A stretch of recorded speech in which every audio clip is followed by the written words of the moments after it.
Екипата на Вардар лидерската позиција во прволигашкото првенство си ја обезбеди во Штип.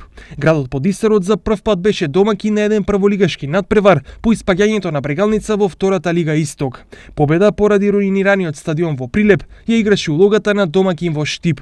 Освен двата жолти картони за Најдовски и Спирковски, ништо особено не го одбележа првото полувреме. Второто полувреме започна со повеќе ентузијазам. Најпрво во игра влегоа Наумовски на местото на Ристевски кај победа и Поп Златанов на местото на Џуфо кај Вардар, а 10 минути подоцна за 0:1 стрелаше Лира Суса во 56-та минута од мечот.